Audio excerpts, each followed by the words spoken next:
Olá, olá, pessoal, tudo bem com vocês? É um grande prazer estar aqui novamente gravando mais essa videoaula. E o tema hoje vai ser tempero medieval na arte brasileira. O que seria isso, hein, gente? Bom, primeiramente nós vamos falar um pouquinho, né, de como a Idade Média influenciou a nossa cultura brasileira, principalmente no que diz respeito ao Nordeste. Né? Vamos destacar aqui alguns grandes nomes, né, do Nordeste, artistas como, por exemplo, Ariano Suassuna, que vai ser o grande fio condutor dos nossos estudos aqui, né? Vamos falar também de alguns outros artistas que partilham desse mesmo universo do Ariano Suassuna, como, por exemplo, Gilvan Samico, Antônio Nóbrega. Né? E no decorrer do estudo a gente vai falar um pouquinho, né, de algumas manifestações artísticas populares, como, por exemplo, o cordel. Vamos ver como algumas tradições teatrais de origem medieval se fazem presentes, né, no Brasil, sobretudo no Nordeste. Né? Vamos entender o que são as iluminuras lá na Idade Média, né? E como elas influenciaram também em alguns trabalhos de Ariano Suassuna, né? Que reinventou as iluminuras e trouxe um novo nome para elas, chamando de iluminogravuras. Vamos também entender, né, qual a técnica utilizada, como por exemplo as estilogravuras, e eu espero que todos nós tenhamos bons estudos. Vamos que vamos, pessoal!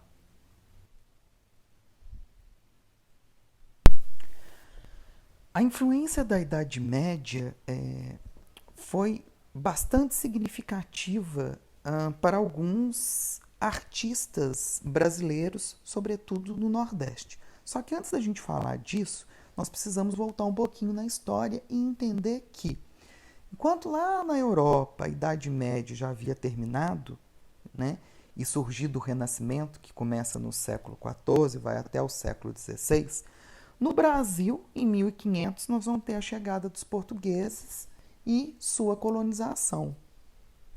Ainda assim, muitos elementos da cultura medieval estavam presentes nos costumes, não só dos portugueses, como também de outros imigrantes que vieram para cá. No caso do Brasil, nós vamos ter uma influência muito grande da Idade Média em alguns artistas, como, por exemplo, Ariano Suassuna, né? Um nordestino muito importante dentro da arte, e não só Ariano Suassuna, como também outros artistas nordestinos que vão trazer para suas obras uma influência muito grande da arte na Idade Média, como por exemplo as iluminuras, que vai ser uma arte muito desenvolvida na Idade Média pelos monges, que nós vamos ver a seguir. Pessoal, as iluminuras eram livros escritos à mão na Idade Média, feitos em pergaminhos nas peles de animais, como por exemplo os cordeiros. Eram tratadas e cortadas, e grande parte dessa tarefa era feita por monges, tá, gente? Eles transcreviam os textos e deixando na pele desses animais um espaço para que o iluminador pudessem inserir letras e desenhos. Por isso o nome Iluminuras.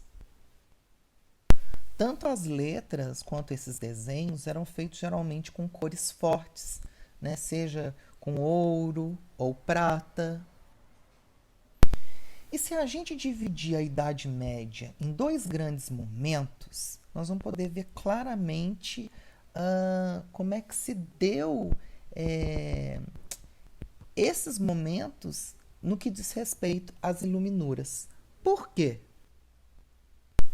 porque até na primeira metade da Idade Média, aproximadamente no ano 1000, as iluminuras eram restritas aos mosteiros.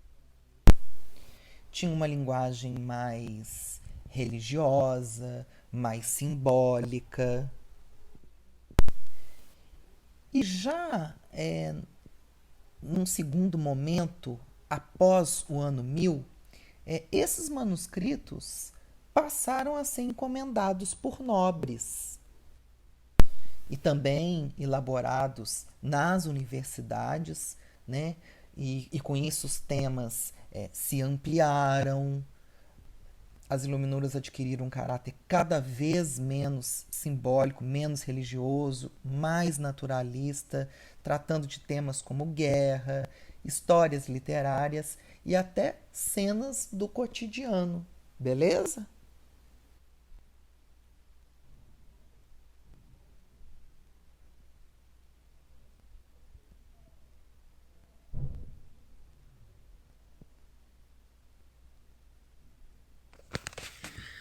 Pessoal, Ariano Suassuna nasceu em João Pessoa, na Paraíba, é, cresceu, né, no sertão, bem no sertão nordestino mesmo, durante uma revolução que teve em 1930, né? Seu pai foi assassinado por motivos políticos e aí a sua família teve que ir para uma outra cidade chamada Taperoá. Na adolescência, ele morou em Recife, em Pernambuco, completou seus estudos lá, fez direito, e durante muitos anos que ele fez faculdade, ele fundou, junto com alguns amigos, um teatro chamado Teatro do Estudante de Pernambuco e também um movimento de cultura popular. E aí, nesse período, ele fez a sua carreira como advogado e também como dramaturgo. Dentro dos seus trabalhos artísticos, ele trabalhava valorizando as tradições populares, né? As suas peças de teatro traziam personagens nordestinos, muitas vezes inspirados na literatura de cordel. Nós vamos ter personagens muito destacantes, né? Como o João Grilo, que era um sertanejo bem mentiroso. Aí a gente vai ter o cangaceiro, os capangas, o malandro, né? Escreveu suas primeiras peças de teatro enquanto ele estava na faculdade, chamado Uma Mulher Vestida de Sol, em 1947. Em 1948, ele cria uma peça chamada Cantam as Harpas de Sião. Nós vamos ter a peça extremamente famosa, Alto da Compadecida, né, uma peça que trouxe bastante nome para ele, né? E assim, ele trabalhou muito teatro, poesia, romances, foi extremamente importante dentro da literatura também, né? Sempre valorizando a cultura popular. Em 1960, quando ele fundou o Teatro Popular do Nordeste, né, o que ele queria com isso? Valorizar o saber dos artistas populares, né, e trazer uma maneira nordestina de fazer teatro e de esparramar mesmo a sua identidade para o resto do mundo. Em 1970, ele fez o movimento armorial, né, que tinha como objetivo criar uma arte erudita, junto com uma arte, né, trazer essa ideia da arte erudita, mas com base na arte popular. Esse movimento envolveu não só o teatro, mas também outras formas de arte, como dança, a música, a literatura de cordel, né?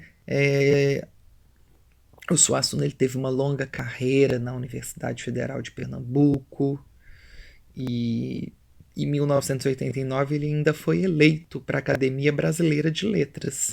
Então, né, dá para ver aí quão importante foi a figura de Ariano Suassuna.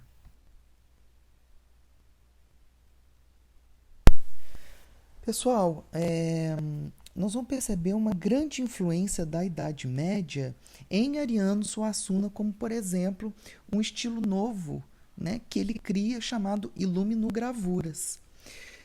Claro que o Ariano Suassuna ele vai se influenciar das iluminuras lá da Idade Média. Lembra que eu havia dito para vocês anteriormente? E o que seriam essas iluminogravuras? Seria a reunião de texto mais imagem, em que Ariano Suassuna irá utilizar referenciais do imaginário popular brasileiro. Também nós perceberemos em suas criações de iluminogravuras uma forte influência das pinturas da pré-história, sobretudo lá da Paraíba. E é muito importante ressaltar aqui, tem um documentário chamado Sertão Mundo de Suassuna, dirigido por Douglas Machado, que Suassuna vai dizer o seguinte sobre iluminogravuras, abre aspas, nos manuscritos medievais do Apocalipse, o artista juntava texto e ilustração, e eles chamavam iluminuras. Minha gravura é um misto de iluminura. Procurei fundir a iluminura medieval com a gravura popular nordestina e os processos modernos de gravar pela luz. Então, eu chamei de iluminogravura. Hoje faço dois tipos, a estilogravura em preto e branco e a iluminogravura, que é em cor. Então, fecha aspas. Então, olha que bacana aí o que ele ressalta, né? E outra coisa importante pontuar aqui, que nas iluminogravuras, o artista ele confeccionava as letras inspirado pelos ferros que marcam e identificam o gado no Nordeste. Ele deu esse nome de alfabeto armorial. O que era isso, gente? Antigamente, e não só antigamente, como hoje em dia, nós temos alguns proprietários, os grandes fazendeiros, né, que possuem seus bois, suas vacas. O que eles faziam e fazem? Eles marcavam como se fosse uma espécie de carimbo de ferro a pele desses animais.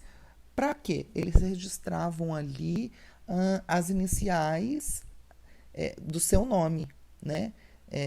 Era baseado em letras que eles registravam na pele desses animais. Era uma forma de talvez eles não serem roubados, né? O meu avô sempre fez isso enquanto ele era vivo. E olha que interessante, aí o Ariano Suassuna ele vai elaborar um alfabeto sertanejo baseado nisso, que é chamado de alfabeto armorial. Esse alfabeto foi transformado em fonte digital e é usado em muitos textos relativos à obra de Suassuna e também de artistas envolvidos nesse movimento armorial.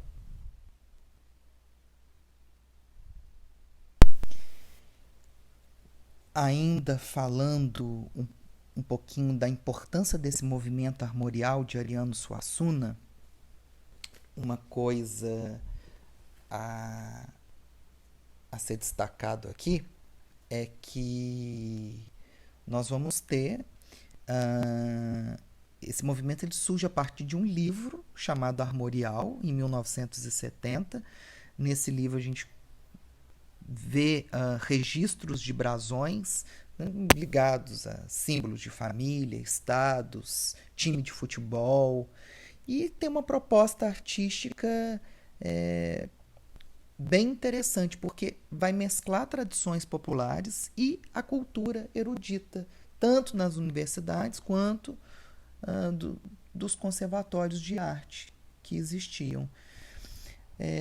Vamos ter um grande destaque tanto nas artes visuais, e aí temos a figura de Gilvan Samico, nas danças como o Balé Popular do Recife, o Grupo Grial, e na música nós vamos ter o Grupo Quinteto Armorial, que foi criado por Ariano Suassuna, e uma das bases principais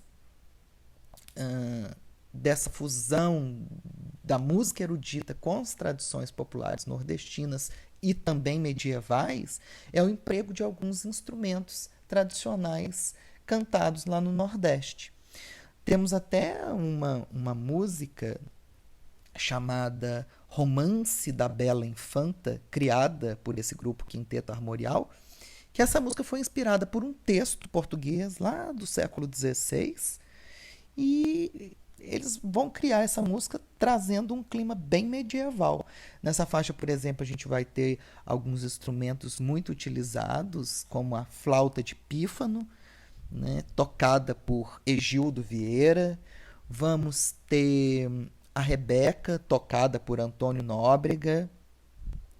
Vamos ter também o violão, tocado por Edilson Eulálio, e o marimbau, de Fernando Barbosa.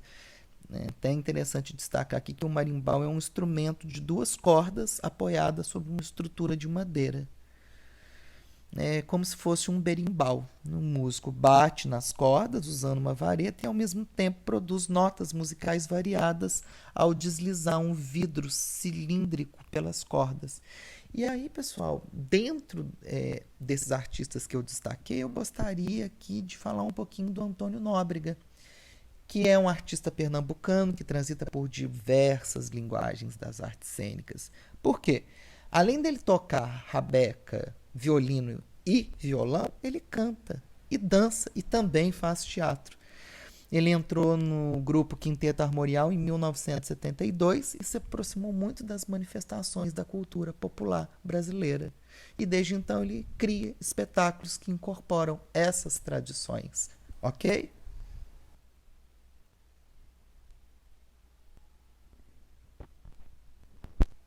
Aí vocês podem perceber uma iluminogravura do artista.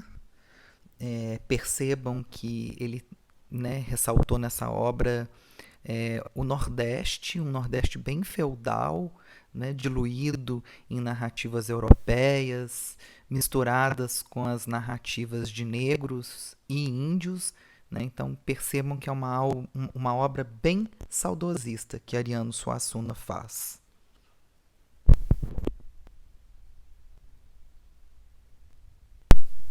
Pessoal, e o que vem a ser a literatura de cordel, tá? Que foi uma outra referência, né, nos trabalhos de Ariano Suassuna. Primeira coisa que a gente tem que saber é que é uma tradição já difundida em Portugal e na Espanha no século XV e vai se popularizar no Nordeste no século XVI, ok? É uma forma de contação de histórias em versos. Originalmente era de transmissão oral, mas com o tempo foi sendo escrita e impressa. Vai surgir principalmente em Salvador, na Bahia, no século XVI, e depois que vai se estender para o resto do Nordeste. Na literatura de cordel, as histórias nascem como poemas cantados. O contador de histórias, ou também conhecido como cordelista, ele inventa os versos e vai cantando de forma bem rimada. As histórias são impressas e os livretos são pendurados em um cordão para poder serem vendidos, por isso o nome literatura de cordel. Para poder também atrair a atenção dos compradores, muitas vezes eles cantavam as histórias e utilizavam instrumentos musicais como o violão. Outra coisa importante, gente, é que lá no final da Idade Média existiam canções bem curtinhas de cunho popular e essas canções serviam para poder comunicar notícias em lugares onde não existiam os jornais.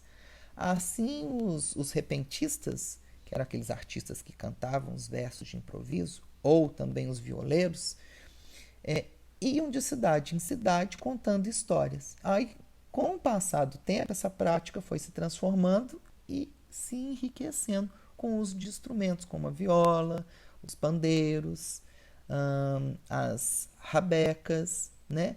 E com isso foi a partir dessas canções curtas, lá da Idade Média, é que é que surge o cordel, tá? Normalmente, os temas dos contos de cordel variam bastante, né? Existem vários gêneros, como jornalísticos, de fantasia, mal-assombrado.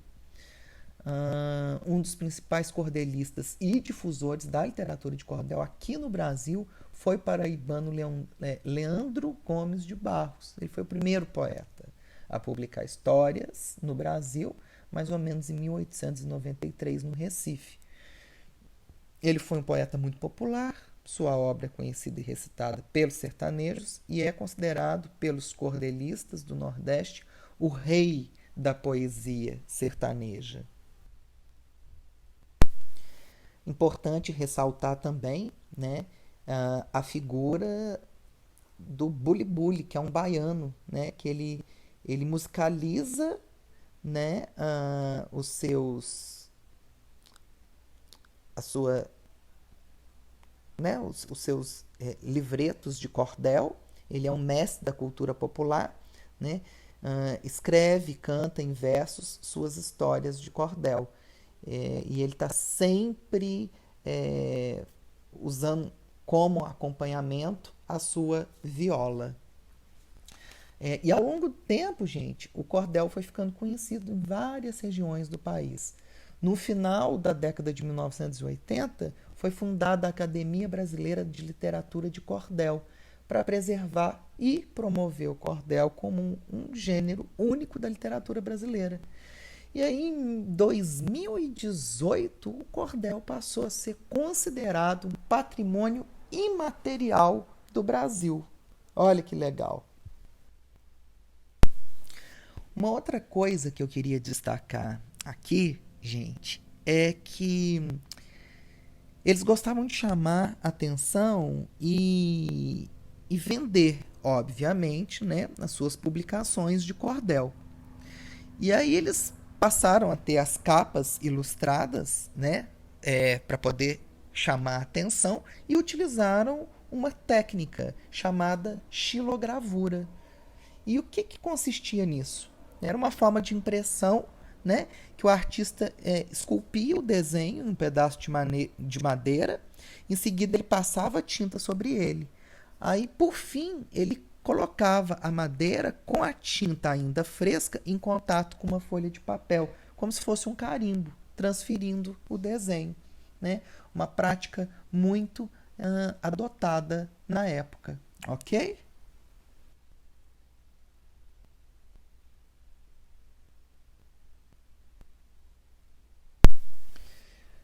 Nós falamos muito da questão da música, da dança, né, das iluminogravuras, mas agora a gente não pode deixar de enfatizar a questão do teatro, né? E por isso que a gente vai voltar um pouquinho ao tempo. Nós vamos entender o que eram esses valores teatrais lá na época da era medieval. E a primeira coisa que a gente precisa conhecer é que os teatros medievais eram conhecidos pelos autos. O que eram esses autos? Eram encenações de trechos da Bíblia, tanto do Antigo quanto do Novo Testamento. Era um teatro ligado à religião, né, por causa dos ensinamentos de Jesus. O teatro medieval nasce das missas e depois se estendem à rua, às praças. Os personagens se movimentam ao ar livre e a população acompanhava esses personagens. Então era um teatro bem itinerante, as pessoas acompanhavam aquilo ali.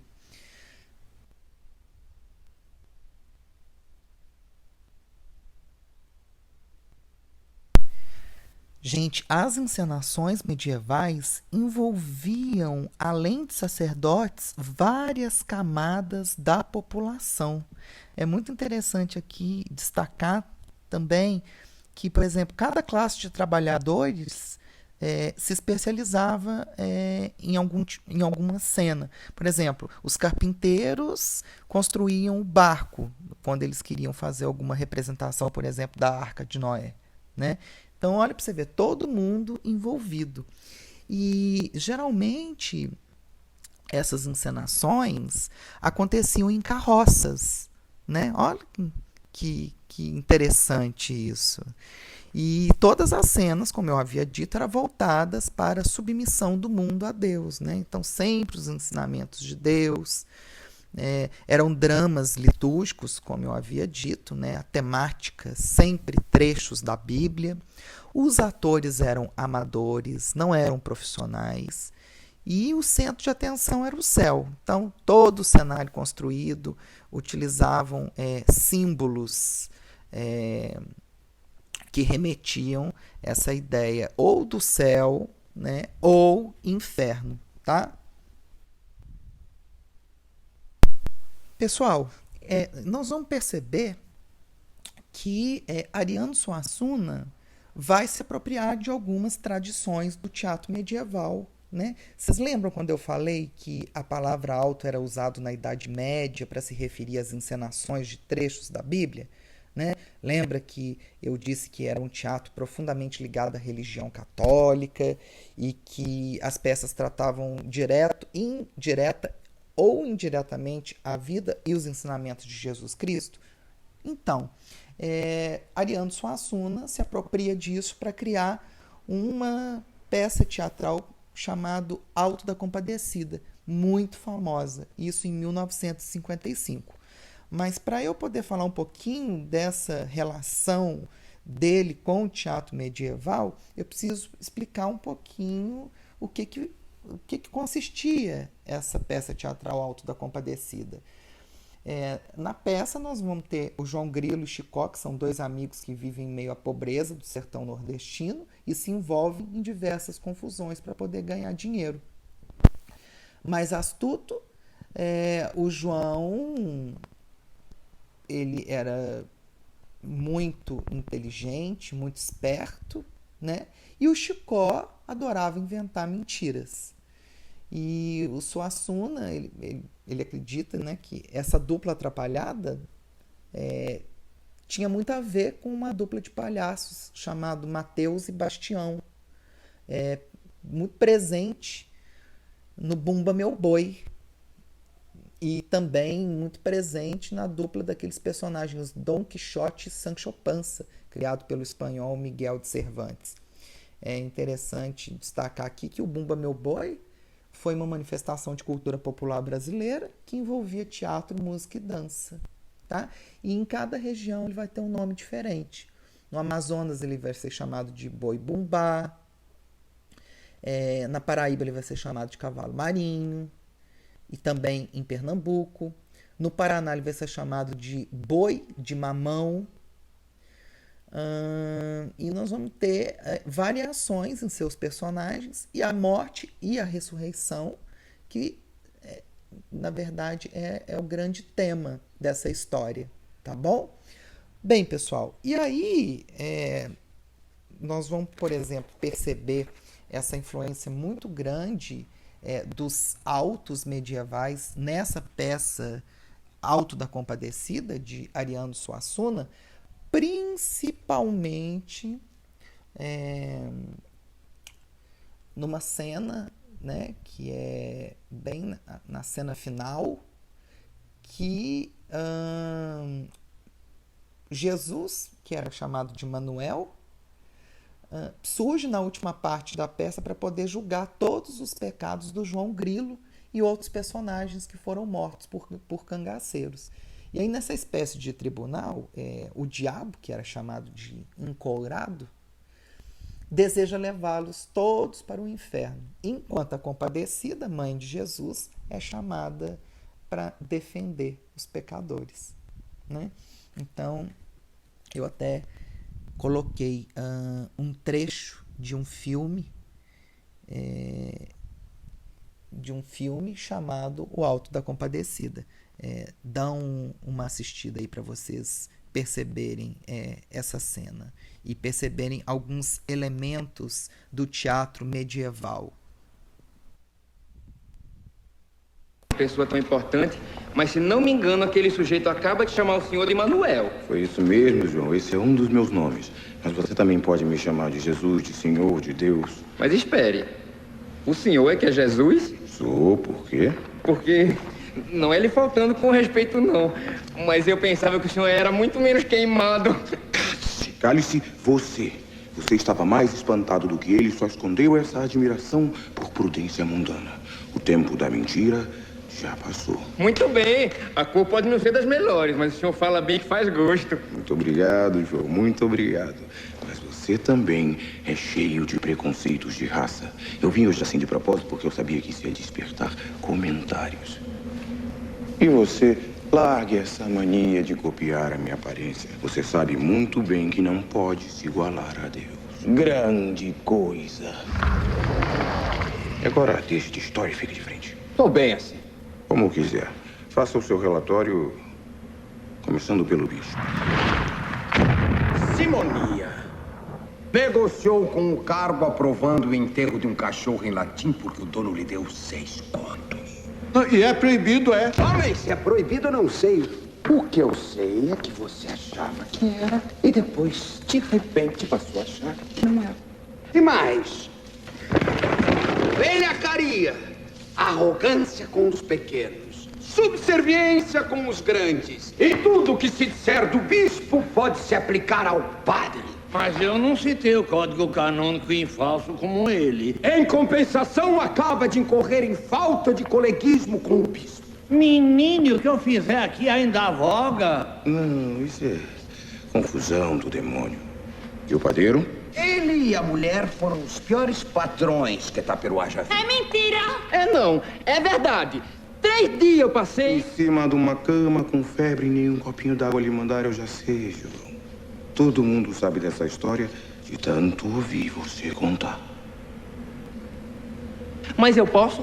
Me diga mesmo se eu posso. Bife passado na manteiga pra cachorra e fome pra João Grilo? É demais. Avareza do marido, adultério da mulher. Bem medido e bem pesado, cada um era pior do que o outro.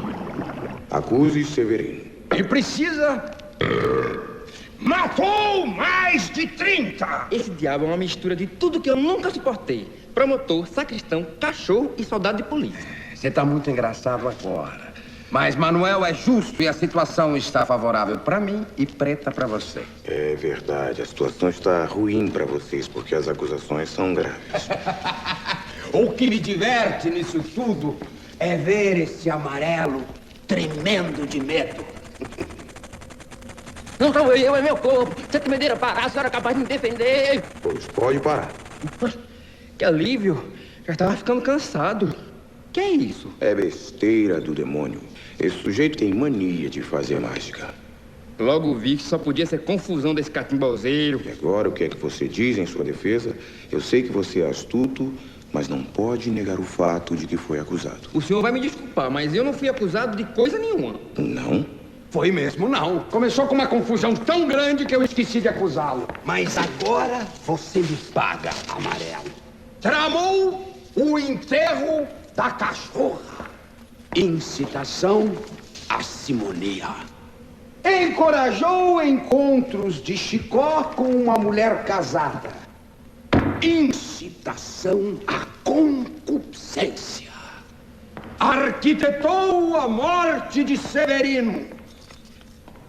Crime com premeditação. É, João. Realmente você passou da conta. De modo que o caso dele é sem jeito. E é o primeiro que eu vou levar. Ah, você pensa que eu me entreguei? Pode ser que eu vá, mas não é assim não. Eu vou apelar. Pra quem, João? Você mesmo ouviu Nosso Senhor dizer que a situação está difícil. Espere. Com quem você vai se pegar, João? Eu vou pedir para alguém que está mais perto de nós. Por gente que é gente mesmo. É algum santo? O senhor não repare não, mas de besta só tem a cara. Meu trunfo é maior que qualquer santo. Quem é? Valha-me Nossa Senhora, Mãe de Deus de Nazaré, a vaca mansa dá leite, a braba dá quando quer, a mansa dá sossegada, a braba levanta o pé. Já fui barco, fui navio, agora sou escalete. Já fui menino, fui homem, só me falta ser mulher. Valha-me Nossa Senhora, Mãe de Deus de Nazaré!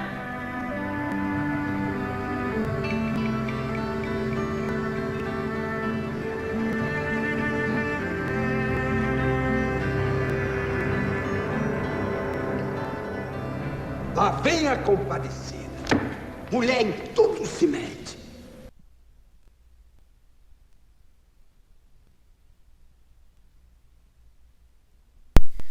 Não somente nas obras de Suassuna nós vamos reconhecer essa persistência, né, das tradições teatrais medievais. Vamos ver também em outros lugares, como, por exemplo, aqui no Brasil. Por exemplo, no período da Páscoa, nós temos alguns grupos que encenam a Paixão de Cristo, como é o caso de Pernambuco, uma cidade chamada Brejo da Madre de Deus, que é onde acontece a maior apresentação desse tipo do Brasil, que é realizado em teatro a céu aberto, com 100.000 metros quadrados. O espaço é batizado hoje como Nova Jerusalém, né, que equivale a quase que 1/3 da antiga Jerusalém bíblica. A encenação conta com cerca de 450 atores, né, e nós vamos ter também outros envolvidos, né, não somente atores. E tudo vai se desenvolver em 9 palcos, né, com cenários naturais, palácios e templo, um público aproximado de 8.000 pessoas que assiste ao espetáculo em pé, e todo ano tem, gente, né? A gente vai perceber que é um cenário grandioso, né, dividido em 9 partes. A primeira parte nós vamos ter o Sermão da Montanha. A segunda parte, que no caso seria o segundo cenário, vai ser o Templo de Sinédrio. O terceiro cenário vai ser o Cenáculo, que é onde acontece a Santa Ceia. O quarto cenário vai ser Horto das Oliveiras. No quinto cenário, o Palácio de Herodes. No sexto cenário, Fórum de Pilatos. No sétimo, a Via Sacra. No oitavo, o Calvário, que é onde acontece o enforcamento de Judas e a crucificação. E, por fim, o 9º palco, que é o túmulo, né, que é a parte de ressurreição de Cristo. E eu coloquei também para vocês um pequeno vídeo mostrando, né, esse teatro. Então, por favor, assistam até o final.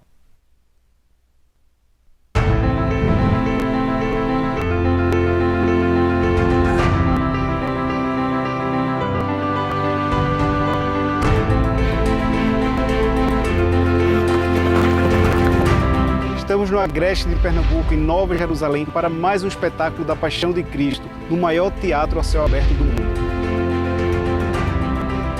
Com um público de até 5.000 pessoas por apresentação, o Teatro da Paixão de Cristo de Nova Jerusalém mexe não só com a economia local, bem como com a economia de toda a região. Pai, glorifica o teu nome. Uma região sofrida, né? Uma região seca, semiárido, né? De poucas oportunidades.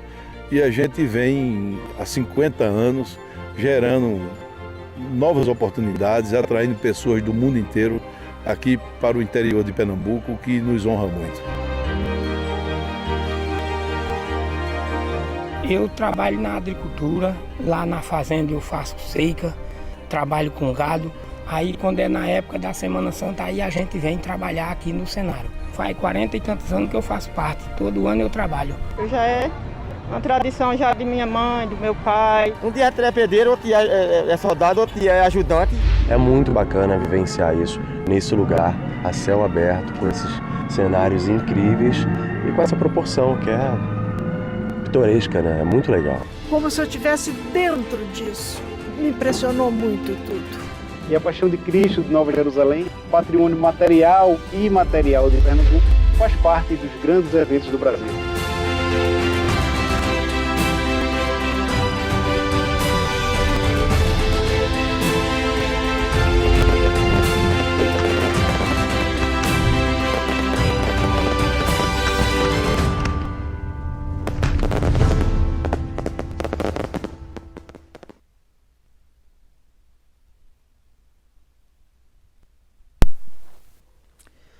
Pessoal, essa imagem dos cavaleiros vestidos aí com roupas medievais, né, faz parte de um evento conhecido como Cavalgada à Pedra do Reino. desde 1993, que é realizado no mês de maio, numa cidade lá de Pernambuco, chamado São José do Belmonte. E esse evento surgiu, gente, por conta de uma tragédia que aconteceu em 1838. Essa tragédia aconteceu numa região de São José do Belmonte. Essa região era chamada de Pedra do Reino, que antigamente era chamado de Pedra Bonita. E o que aconteceu? Muitas pessoas foram assassinadas por um louco chamado João Ferreira. E aí, esse João e alguns de seus seguidores acreditavam que o sangue derramado ali seria capaz de trazer de volta um rei português chamado Dom Sebastião, que foi desaparecido numa batalha que teve em Marrocos, em 1578. E aí, com isso, Portugal e Brasil espalhou essa lenda de que Dom Sebastião estava vivo e que um dia voltaria para poder governar. Aí, em 1971, o nosso grande Ariano Suassuna publicou o Romance da Pedra do Reino e o Príncipe do Sangue do Vai e Volta. Que aí ele vai e faz essa grande obra, né?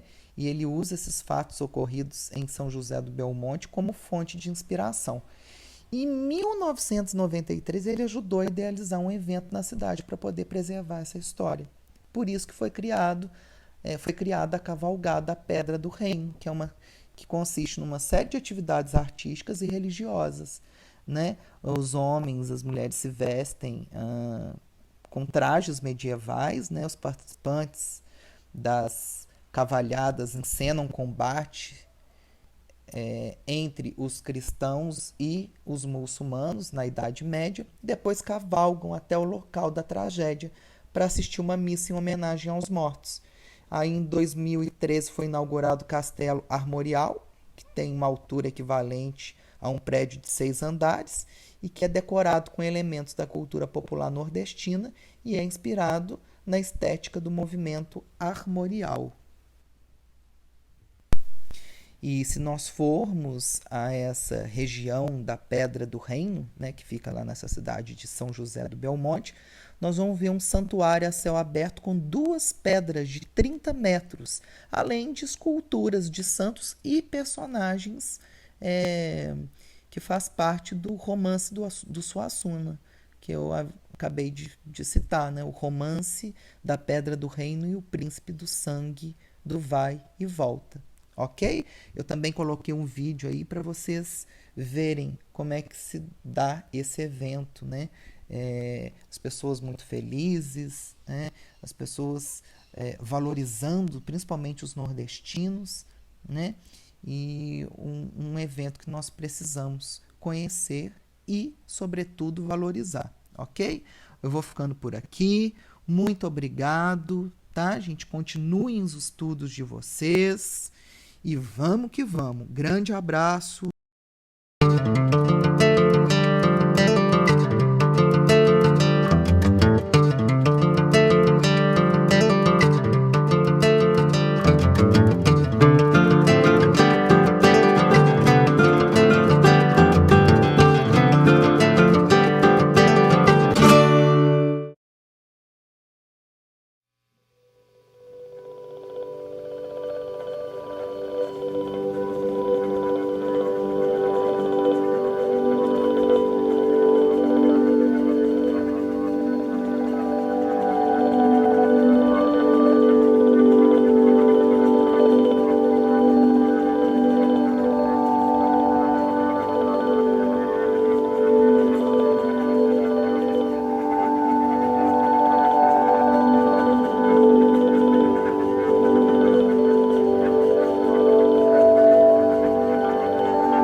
ligação e o conhecimento sobre a Pedra do Reino, ela é de muito tempo. Eu sempre viajava para a fazenda Engenho Velho, na Paraíba, que é a casa do meu avô paterno. E eu tenho uma faixa de 9 a 10 anos, quando certa vez ele, olhando, que dava para avistar, né? Aí ele olhou para as duas pedras e disse assim: aquelas duas pedras, aquele lugar onde tem aquelas duas pedras, é um lugar mal assombrado, é um lugar amaldiçoado. Essa história quem contava era minha tia Sinhazinha. Ela dizia que quem tramou essa história, essa triste história foi João Antônio. Ele tinha muito interesse de ser rico. Ele disse agora que ia enricar porque ia formar daquelas pedras, que ele conhecia as pedras, ia formar dali o reino que estava encantado lá em Portugal. Ele, como se diz, ia desencantar aí. O interesse dele não era dos encantos da pedra, queria juntar muito homem, para depois que ele juntasse muito homem, ele vinha saquear, matar os donos das propriedades daqui, que eram os Pereira e os Carvalho. O Major Manuel Pereira tinha 3 filhos, Simplício, Alexandre e Cipriano.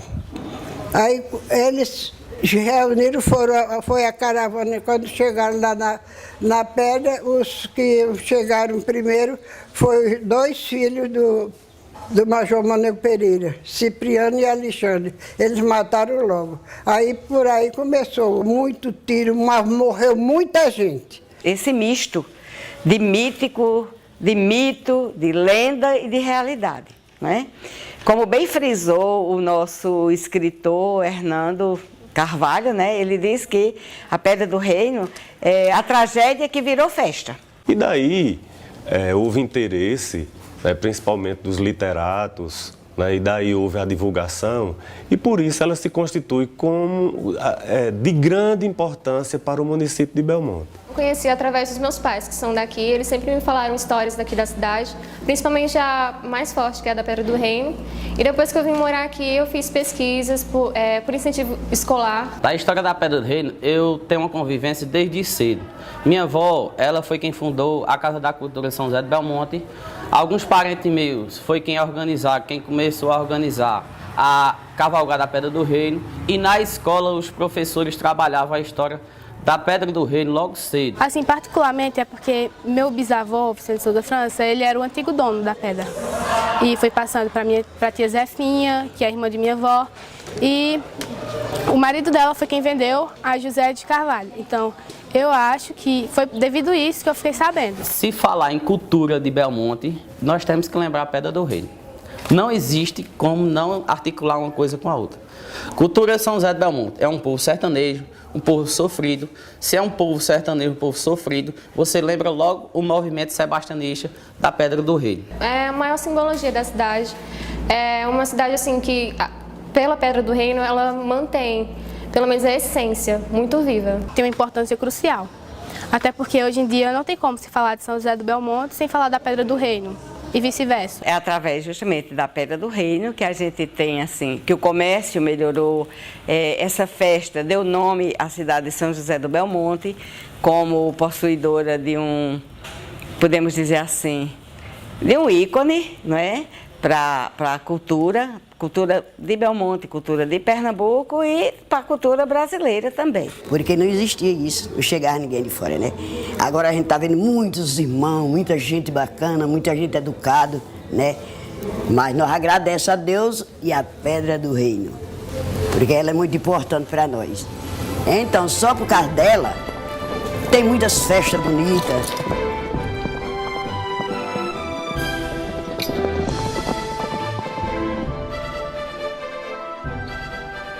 Nós temos a cavalgada e dentro da festa da cavalgada nós temos a cavalhada. Então a cavalhada, ela tem origem nos torneios medievais, a cavalgada da Pedra do Reino fez com que as pessoas despertassem mais a curiosidade entre as pessoas sobre a história, sobre o próprio interesse até da cidade em relação à Pedra do Reino. E com isso, né, está existindo um crescimento em todos os aspectos. As festas da cavalgada é muito animada, né? As pessoas que vêm de fora adoram, né? Porque é animado, é muito forró, é muita coisa importante para nós. E o pessoal que vem de fora acha muito bom, né? É mais um episódio, é mais um evento que as pessoas têm a felicidade e o privilégio de ver e de conhecer. Então, Cavalhada em São José do Belmonte está bem ligado à cavalgada por isso, porque tem esse elo, né? O elo que se chama o sebastianismo.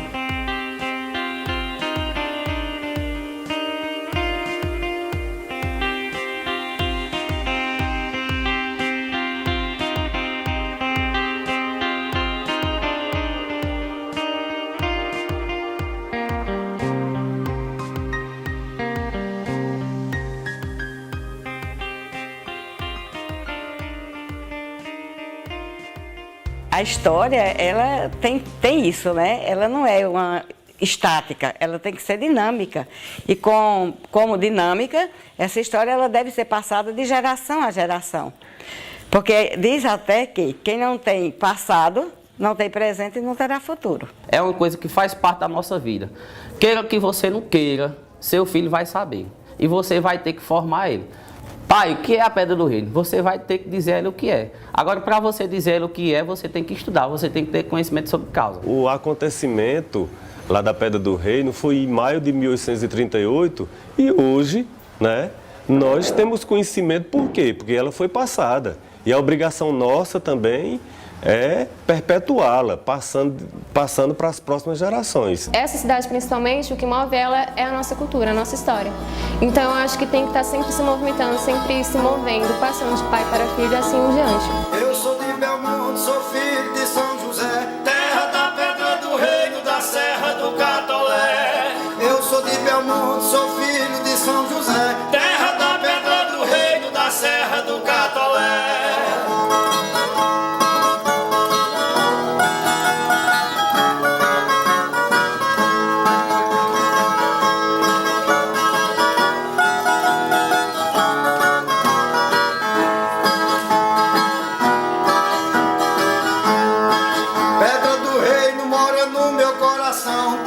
Associação que essa festa determina. Tem muito artista, cantador se apresenta e essa festa representa a cultura nordestina. Eu sou de Belmonte, sou filho de São José, terra da Pedra do Reino, da Serra do Catolé. Eu sou de Belmonte, sou filho de São José, terra da Pedra do Reino, da Serra do Catolé.